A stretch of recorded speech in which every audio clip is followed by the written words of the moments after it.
Right, hi guys, and welcome back to the Lola Mastercard My Team Career Mode, or whatever you want to call it. And you'll be pleased to know that this episode has been recorded in its entirety.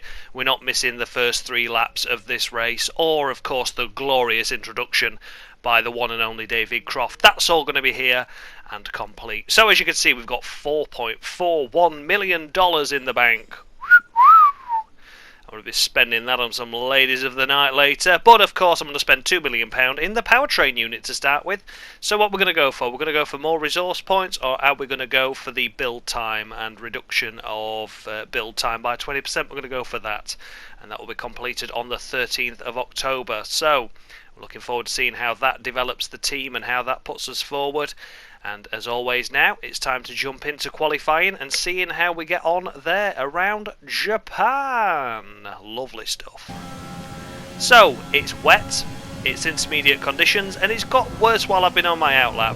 So as you can see, we are absolutely fighting with the car and we are struggling. It's needless to say we are struggling. Look at that, understeer everywhere. I'm trying to pick up the throttle, I'm just getting rear wheel spin, and I can't put the power down at all. And just to prove that the weather got wetter as I was completing my lap, I tried going for a second lap, and look at the amount of time I'm losing already. And that's just down the straight, and we'll go around the corner, losing more time. I'm up a little bit there, but that's because I'm running wide.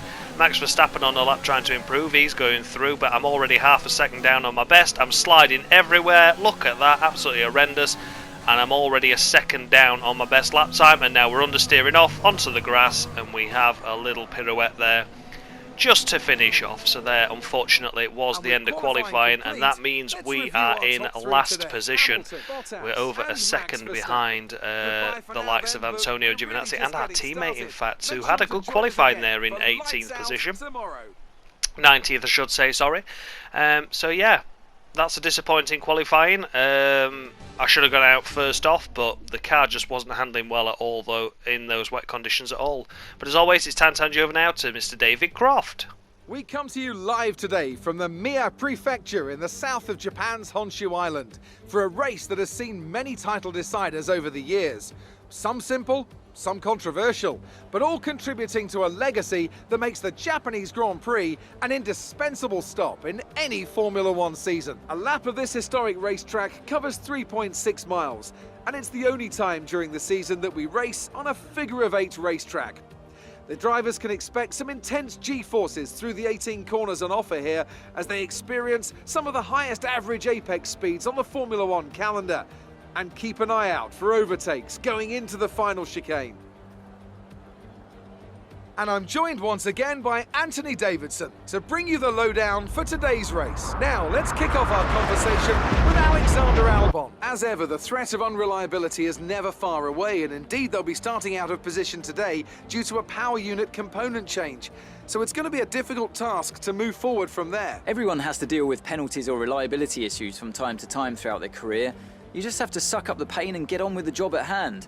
Today isn't about performing a miracle to put the car back where it should be. It's about effective damage limitation. Before we begin, let's take a quick look at the grid lineup for today's race. Lewis Hamilton lines up on pole position, and Valtteri Bottas will line up alongside. As we continue through the rest of the grid today, we have Verstappen, Vettel, Charles Leclerc and Perez, Sainz, Kvyat, Ocon and Lando Norris, Stroll, Gasly, Romain Grosjean and Magnussen, Raikkonen, Albon. They'll be starting further back after an earlier grid penalty. Antonio Giovinazzi and Nick de Vries, Ricciardo, Russell, Latifi and the scientist. It's almost time for the lights to go out, so let's head down to the track and get this Grand Prix underway. So as you saw there, a couple of penalties for a couple of cars, but we're still starting in 22nd place. We've got a hell of a lot to do now from here, and it's away we go now from last place on the grid. We already dispatched Nicholas Latifi rather rapidly. That's George Russell ahead, that's Daniel Ricciardo, one of the cars that had a penalty, and our teammate Nick de Vries there in the fellow Lola Mastercard car. And we're going to try up the inside of him and Giovinazzi, but nope, nothing available as yet. No spaces opening up, but oh, De Vries runs slightly wide, so we're going to go around the outside of him. Oh, he's still there. We almost ram into each other. Don't take out your teammate, come on. and we are through into P18. There's a long line of cars ahead, not much overtaking opportunity here. I'll try for a little cheeky move up the inside of Giovinazzi, but that's to no avail, as we're currently still mounting an attack on Antonio Giovinazzi there. As you can see, they're all braking incredibly early. Whoa! A bit of evasive action there, and also opportunistic move. We almost rip our front wheel off on the back of Giovinazzi there as he slams on the anchors, but we're through on him and Kevin Magnussen, and now we're past and dispatching Alexander Albon, another car that had a penalty at the start there, obviously taking places for gearbox, engines, the likes, and now we're mounting an attack on the other ass car of Romain Grosjean, and we're tickling the back of him. You could just hear a little bit of nudging and nuzzling there on the back of his rear rain light, rear crash structure, but we are through still in P15, mounting an attack on Romain Grosjean, and now we're through. Overtake enabled, Rich Mix enabled as well. We've had the overtake button enabled for quite a while. The ERS has been improved now, and that means that we are able to pretty much regen the ERS straight away, so we have got it for the duration of the lap really. Yeah, we're certainly able to pile on the pressure with that more now. And here is Kimi Raikkonen. We're trying to look for a move at the same place as we did for Antonio, but no, can't get through this time. And we're just looking to see what we can do coming up to the hairpin now. We're going for an incredibly late braking move, and we absolutely lunge it and send it up the inside. We're through. Wow, oh wow. Warning for a collision with Raikkonen there. Well, I didn't feel anything on the car, but maybe we just caught front wing to rear wheel as we went a little bit wide there, but caught him by surprise totally there, and we are through into P13. Unlucky for some, well, it was unlucky for Kimi Raikkonen as we absolutely lunged it and took that position away from him.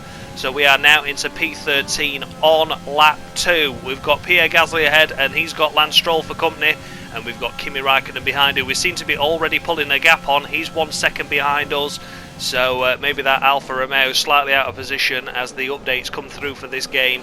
And of course we get a warning for exceeding track limits there, but yeah, as the updates come through, of course you'll remember the likes of Alfa Romeo and Haas could score points. The last few races they haven't, and that's due to the Codemasters update.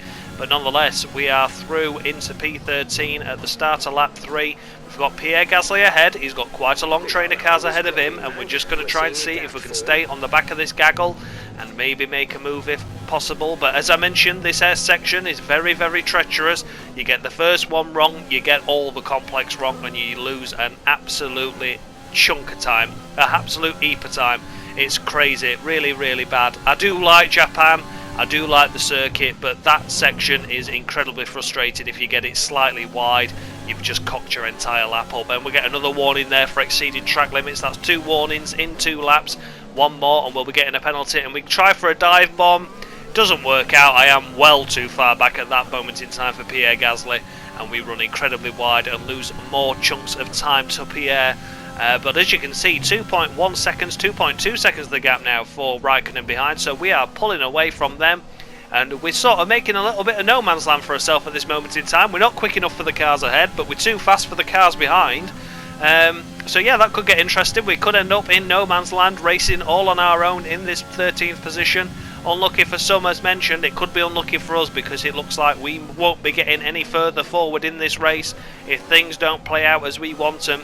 We're making a little bit of ground up there through the chicane, but as soon as we get down the straight, we lose it all again.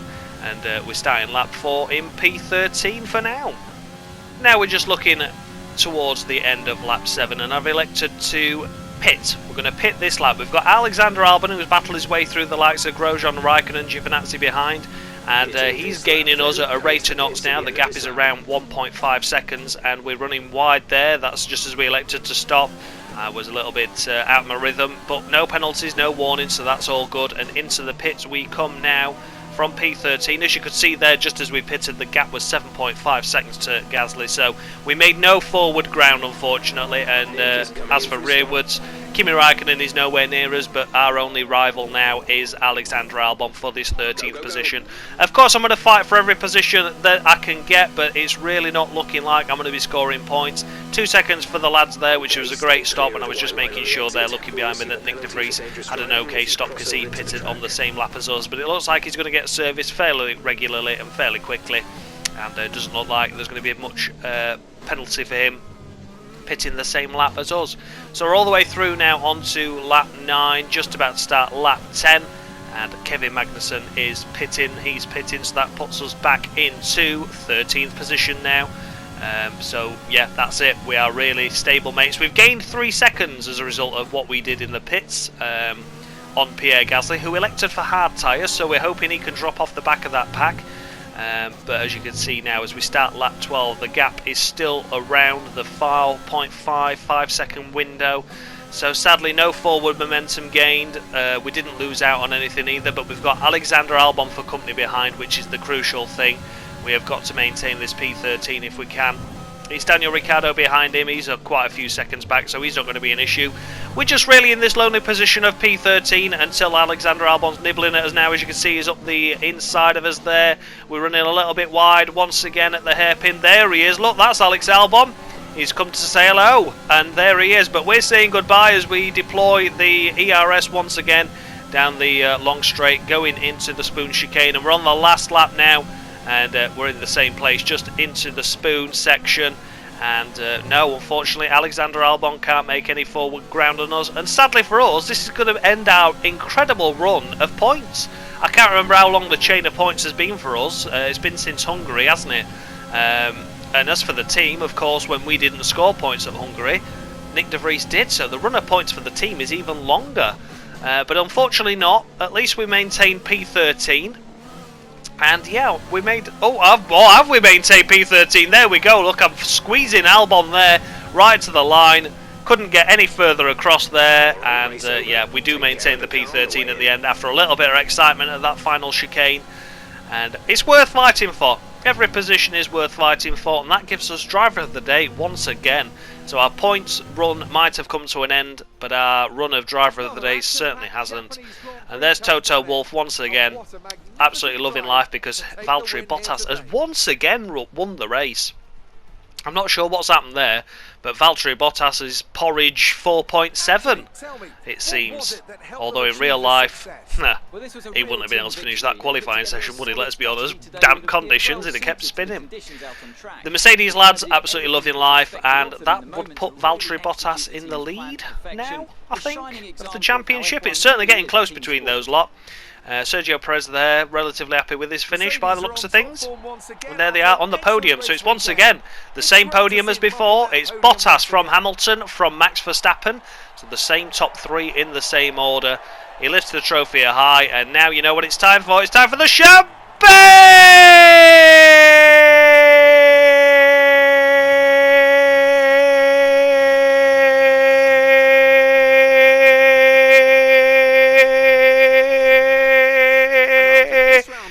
Yes, I made it. So as you can see, it was Bottas, Hamilton, Verstappen, Vettel, Leclerc, Sainz, Ocon, Stroll, Kvyat and Sergio Perez taking that final points paying position, and ourselves in P13 there. Let's have a look and see where our teammate Nick de Vries ended up. We had a lovely little battle with him there on the first lap, didn't we? And the first lap was a cracking race, really good as carving through the field there, but sadly the race got a bit mundane after that, and we just maintained our 13th place, and Nick de Vries ended up 21st there overall in the end. So bit of a shame after a good qualifying from him, but not to worry. We are still there with 79 points on the board, now tied with Carlos Sainz for 79 points, but we get our 9th place position, I believe, as a result of our 2nd place at that would be Paul Ricard, wouldn't it? So there we go, we are 7th in the Constructors now, just as we were mentioning that we could be catching up to McLaren. They pull away once again, so that's a bit of a shame. Sponsorship renewal time now, and yeah, we'll have it, why not? We'll renew it, we're happy with them. Pansem Pro V have done a wonderful job for us, and given us plenty of money when we needed it. So just having a look and seeing what we can do here now, and we're going to put some team building exercises in because they're always helpful. They hardly cost any money, and they really boost your department up to be quicker, less amount of time, less amount of resource points to buy products and to get them ready for the racing. So it's always worth doing. So we've done some team building exercises there, and we're doing some sponsorship improvement as well as some driver training. So yeah, we're covered for the next few days there. Yeah. So that was the Japanese Grand Prix.